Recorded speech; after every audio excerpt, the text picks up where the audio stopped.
કેમ બટા, આમ ઓસિયાળી ઓસિયાળી બેઠી છો? કાંઈ થયું છે તને? ના કાકી, કાંઈ નથી થયું. જો બટા, હું તારી કાકી પછી પણ બેનપણી પેલા હો.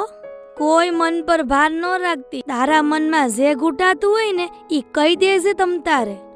કાકી, મેં ક્યાં તમારાથી કોઈ વાત સંઘરી છે? લારીએ પાણીપુરી ખાધી હોય તોય તમને નથી કહી દેતી. ઈ વાત હાસી હો બટા. આ તો તને જોતા કઈ મૂંઝવણમાં હોય ને એવું લાગ્યું તે પૂછ્યું. નકર કોકના પણ લેવા ઈ મારા નખમાંય નથી. કાકી, હું થોડી કોક છું. તમે મને તમારી દીકરી નથી સમજતા. બટા, આજ બોયલી આજ પછી આવા વેણ કોઈ દી ન કાઢતી. બટા, તું મારી દીકરી કરતાય હવાઈ છો એટલે તો તારી મોઢાની રેખાઓમાં મને મૂંઝવણ દેખાણી. બટા, પોતાના એને જ કહેવાય જે પેટની વાત સાંભળીને નહીં પણ લમણાની ભમરું જોઈને કળી જાય. હા કાકી, તમે પણ મારા લમણાની ભમરું જોઈને કળી જ ગયા ને. હવે તો તારી મૂંઝવણ મને કહી દે. કાકી, અમે કોલેજમાં 5 બેનપણીઓ હતી પણ એમાંથી 4 બેનપણીઓના લગ્ન થઈ ગયા અને એકને તો ભાણિયોય વરસદીનો થઈ ગયો. આજે એના ભાણિયાનો મારી બેનપણી જન્મદિવસ ઉજવવાની છે. એમાં તને શું વાંધો હોય? તને તેડાવી હોય એને રૂપાળું તૈયાર થઈને પોગી જવાનું હોય. કાકી, ઈ તો મૂંઝવણ છે. અમને 4 બેનપણીઓને તેડાવ્યું છે.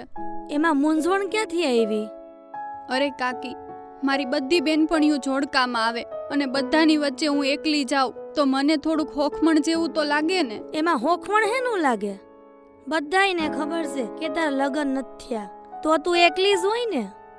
કાકી, ઈ બધા જોડકામાં હોય અને હું એકલી હોય તો મને થોડુંક શરમ જેવું તો લાગે ને. જો નહીં જાઉં ને તો એને ખોટું લાગશે અને જાશ ને તો પીઠ વાહે મારા બાપાની વાતું થાહે. અરે દીકરી, એમાં તારા બાપાની વાતો શું કામ થાય? અરે કાકી, ગામના મોઢે ગયણા નો બંધાય. ઉંમરલાયક છોકરીને કુંવારી ભાડે ને એટલે તરત વાતું થાય કે સોડીને હજી કેમ નહીં પૈણાવી હોય. સોડીના બાપની જોણ ઊંચી હશે, સોડીને એના મનનું ધાર્યું હશે ન્યા જાવું હશે. આમાં તો સમાજમાં બાપ દીકરી બેયના વગોણા થતા હોય. બટા, ઈ વાત તારી હાસી હો, પણ અંજળ આવશે ને ક્યારે તું હાહરે પોગી જાય ને ઈ ખબર નહીં પડે.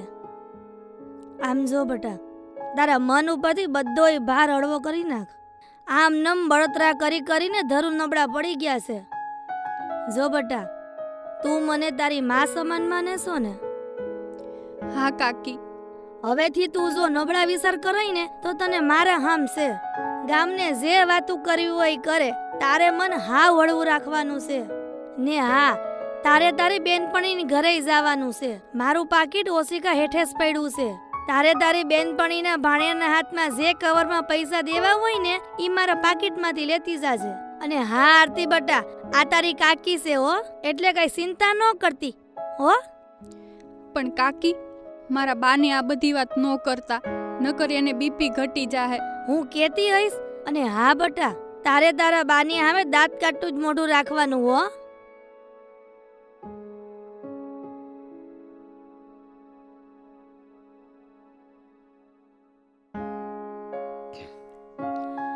કેમ રેખા, એકુ લૂસતી લૂસતી આવી? નખ રંગવાની શીશી ખોલી હતી? ના રે ભાભી,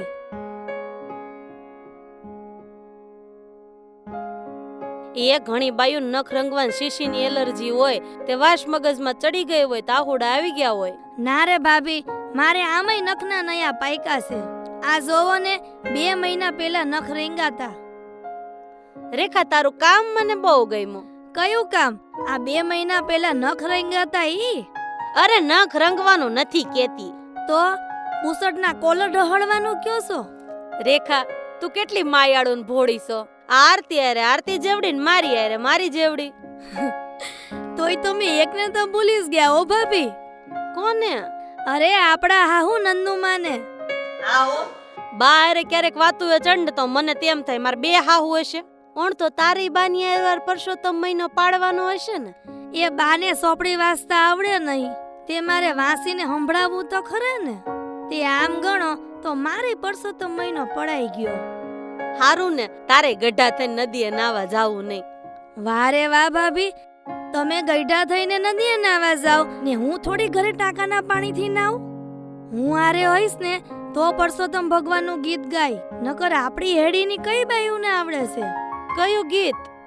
આંબુડું જાંબુડું કેરીને કોઠી મળું, રાયદા મોદર ઓળખ્યા વાડી રાજા રામની, જાતા નાયા જમનાજી વળતા નાયા ગંગાજી, પાળે બેઠા પરસોત્તમ વાડીએ બેઠા વાસુદેવ, દાડીએ બેઠા દામોદર વચમાં બેઠા ગોરમાં, ફરતી બેઠી ગોપીઓને રાજા પૂજે મંદિરમાં, રાણી પૂજે રાજમાં, હું પૂજું મારા કાજમાં, વાણિયા પૂજે હાટમાં, સુદામાની ઝૂંપડી, ખાવા આપો સુખડી, ભવની ભાંગો ભૂખડી, સુખડા લ્યો શ્રીનાથજી. હે રેખા, આ બધું તને કોણે શીખવાડ્યું? આ બધું મારા ગઢીમાએ મારા કન્યાદાનમાં ડોસી પુરાણ આપ્યું ને એમાંથી. ડોશી પુરાણ? આ તો પહેલી વાર સાંભળ્યું. કેટલા પાનાની સોપડી આવે? અરે ભાભી, આ ડોસી પુરાણ સોપડીમાંથી ન આવે, ઈ તો ડોસીઓની ખોપડીમાંથી આવે. ગોદડા, ગાડલા, ઝરઝવેરાત, વાસણ ઠામડા અને રોકડાનો કર્યાવર આપણી બા કરે ને. ભાભી, આ ડોસી પુરાણનું કન્યાદાન ખૂણામાં ખાટલી ઢાળીને બેઠેલા આપણા ગઢીમાં કરે. એને ભાભી ડોસી પુરાણ કહેવાય ને. જિંદગીમાં કોનિયારે કેમ જીવવું ને ઈ બધુંય ડોસી પુરાણમાં આવે. અરે બાઈ, તું તો મોટો કર્યાવર લાવી. આ ચોપડીમાં હોત તો હુંય વાંચી લેત, પણ આ ખોપડીનું કેમ વાંચવું? રેખા, ડોશી પુરાણની એકાદ બે વાત તો મન કર. ડોસી પુરાણમાં મારા ગઢીમાં કેતા, જો બટા રેખા, કુંડલી ઘરવાળા રે નહીં પણ હાહુ આરે મળવી જોઈએ. હાહુ આરે? હા ભાભી, ગઢીમાં કેતા કે હાહુ બે પ્રકારની હોય, એક પેટે ધનવાન ને બીજી આંગણે વાંજણી. ઈ વળી કેવી?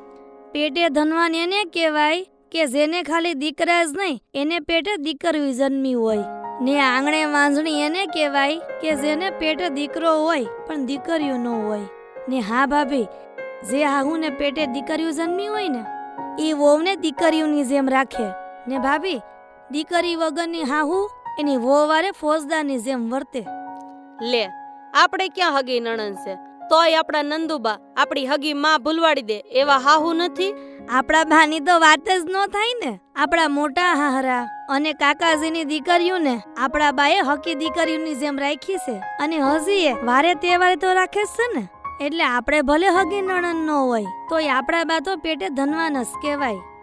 દેરિયા જેઠિયાની દીકરીઓને પેટની દીકરીઓની જેમ રાખે અને એના કન્યાદાન કરે. ઈ માનું આંગણું કોઈથી વાંઝણું ન કહેવાય. ડોશી પુરાણમાં બીજું શું આવે હે રેખા? હારે ગયા પછી હાહુની જિંદગીના 3 પડાવ આવે. હે બાઈ, ઈ કયા કયા? શિસ્ત, સંયમ અને અનુશાસન. બધી હાહુ એના મનમાં એવું ધારે છે કે મારી વહુ બાંધી મુઠ્ઠી રાખીને જીવતા શીખવી જોઈએ. હાહરિયાની વાત પાડોહમાં કે પીરમાં ન કરે ને પિયરનો પડારો હાહરિયામાં ન કરે. ઘરની આવક પ્રમાણે ઘર હાકી જાણવી જોઈએ. પછી છેલ્લો પડાવ સાસુનું અનુશાસન. વહુ વેત નમશે તો હાહુ હાથ નમશે, નકર વહુ એક આંગણે ઊંસી થાહે ને તો હાહુ વામ ભેગ ઊંસી થાહે.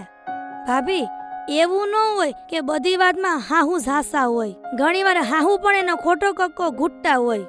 પણ ડાઈ વહુ એને કહેવાય હાહુની વાત ખોટી છે તોય હાહુને કડવા ન દે અને સમય વર્તી હા બા એવું હશે એમ કરીને વાતને ગળે ઉતારી જાય. પણ રેખા, હાહુનો ખોટો કક્કો કેમ ગળે ઉતારવો? ઈ બધું 5-15 દી હોય. હાસા ખોટાના પારખા એની મેળે જ થઈ જાય. ઓસિંતાની એની ભૂલ સમજાઈ જાય ને તો હાહુ બટા બટા કરીને કાલાવાલા કરવા માંડે. તોય વોવે હાહુને કડવા નથી દેવાનું કે બા તમે ખોટા હતા ને હું ઝાસી હતી. વોવે એનો ઉભરો એના મનમાં જ હમાવી લેવાનો. કારણ કે કોઈ હાહુ એની વહુની સામે ખોટા પડ્યા છે એવું ઝીરવી ન હકે. સમાજમાં મોટા ભાગની હાહુ પોતાની જાતને 66 કેવીનું સબસ્ટેશન જ સમજે છે ને વહુને 0નો લેમ્પ સમજે છે. ને ભાભી, ઘણીવાર આપણે જોયું છે ને કે 66 કેવીમાં વીજળીના ભડાકા નથી થતા. હા, હવે મને સમજાણું કે તું નાના મોટા હગાવાલામાં બધા હારે કેમ હળી ભળી જાશો. મારા ગઢીમાં ના ડોસી પુરાણની કૃપાથી. હે ડોસીમાં, જેવા રેખાને ફેડા ને એવા અમને હવને ફળજો. એમ પ્રાર્થના કરી રે ડોસીમાં નો ફળે ભાભી. દીકરીઓએ લગન પહેલા એના બાપાના ઘરે ટકે ટકે ગઢીમાં ના ખાટલે બેહીને એની સેવા સાકરી કરવી પડે. અને જો આ લપ પિયરિયામાં સુકાઈ ગયો હોય તો હારે આવીને એને ગઢી હાહુની સેવા સાકરી કરી લેવી. રેખા, હવે ચૂલે ન ચડવું, હમણાં તારા જેઠ આવી જાય. ભાભી, તમને એક વાત કાને નાખવી છે પણ જીભ નથી ઉપડતી. તુંય ખરી છો. ઘણી વખત આરતમાં હોય ત્યારે એમ નથી કહેતી કે તમ માર જેઠાણી નહીં મોટી બેન છો, અને મોટી બેન માનશો પેટ છોટી વાત તો નથી કરતી. ભાભી, માર ભાભીનો ભાઈ છે, ઈ ભણી ગણીને નોકરીએ લાગી ગયો છે. તો મારી ભાભી મળ્યા થા તે કહેતા હતા કે રેખાબેન, તમારા જેઠની દીકરી આરે મારા ભાઈની વાત કરીએ તો કેમ રે? તો તે શું કીધું? હું કહું, અંદરો અંદર થાતું હોય એથી રૂપાળું બીજું શું હોય? હું તો મારા જેઠાણીની કાને વાત નાખી. મેં તો એમ કીધું, તમને પૈસા વગરનું આમ પરબારી હાથ થોડી પાડી દેવાય. રેખા, જા તો બાવણું ખોલતો તાર જેઠ આવ્યા હા લાગે છે. ભાભી.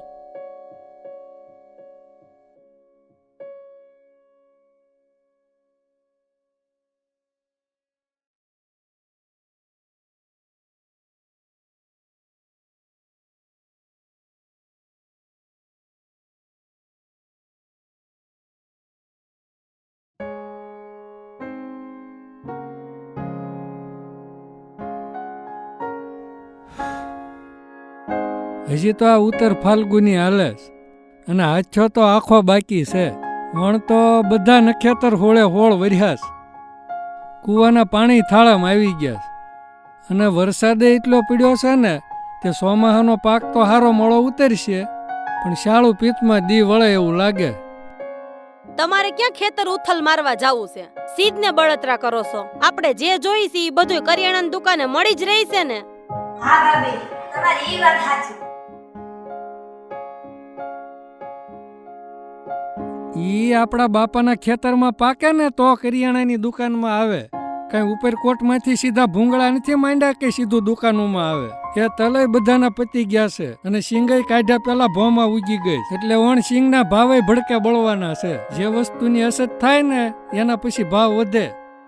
પછી તમે ખારી સિંગ વાળાની લારીએ જઈને એમ કયો, હે ભાઈ 5 રૂપિયામાં ખાલી 15 દાણા ખારી સિંગ આવે. હું કઈ 5 રૂપિયામાં ખારી સિંગ વાળો ભેળો આવે? જ્યારથી ઘરમાં ખારી સિંગ ખૂટી ગઈ છે ને ત્યારથી વાતે વાતે ખારી સિંગ આવે છે.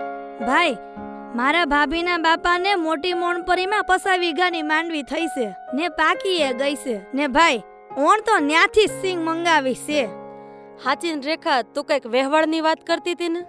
એ હું એમ કહેતી હતી કે મારા ભાભીનો ભાઈ જૂનાગઢમાં ખેતીવાડીનું ભણીને હારી નોકરીએ લાગી ગયો છે અને ભાઈ ઠેકાણું સારું છે. તમ કહેતા હોય તો જોણ કરી. ના વો, ઈ રેવા દે. ન્યા વહેવાળ નો થાય, ઈ વાત આગળ નો આગતી. ભાભી, મારા ભાભીનો ભાઈ ખેતી નથી કરતો, એગ્રીકલ્ચરનું ભણીને હારા પગારની નોકરી કરે છે એમ કહું છું. રેખા, ઈ બધી વાત હું સમજી ગઈ, પણ ન્યા વહેવાળ નો થાય. તે મોણપરી વાળાના છોકરાને જોયો છે?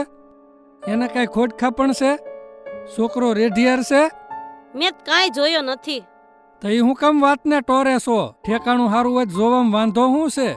અરે આરતીના બાપા, તમે એક વાતમાં સમજતા કેમ નથી? પણ તારી વાતમાં જ કઈ લેવાનું ન હોય ને હું સમજવું?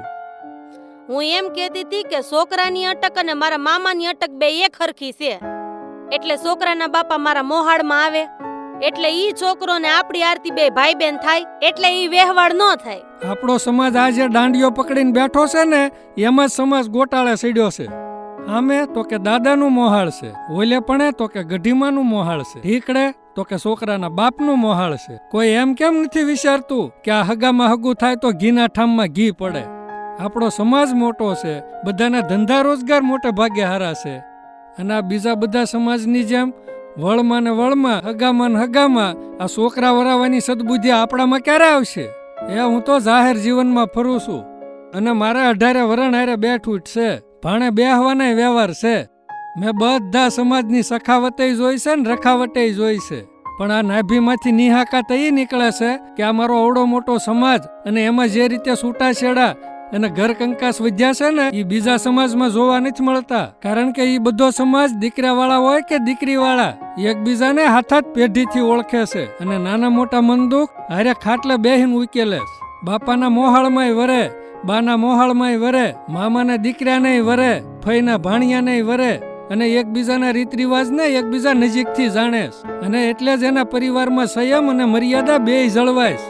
પરિણામે ભાગ્ય જ કોઈના ના છૂટકે છૂટાછેડા થતા હોય તો, બાકી હારે બેહીને સમાધાન જ થાય છે. અને આપણે આંખની ઓળખાણ વાળો વેહવાળ સિંધે અને વેહવાળ સિંધવા વાળો નો ક્યારેક જાનમાં હોય કે નો માંડવે હોય અને ઘરમાં ડખા થાય તો એ વેહવાળ સિંધવા વાળો વશ્ય નથી આવતો. આરતીની બા, સમય પ્રમાણે આપણો સમાજ હવે પરિવર્તન માગે છે. આજ નહીં તો કાલ આ બધા સમાજના દીકરા વરાવવાના રીત રિવાજ આપણે સ્વીકારવા પડશે. બેટા રેખા, તમે તમારા ભાઈ ભાભીને ફોન કરીને કહી દો કે અમે અમારી આરતીનું જોણ જોવા આવી છીએ, એટલે તમારા ભાઈ ભાભીને આપણી હારે આવવાનું છે. ભલે ભાઈ.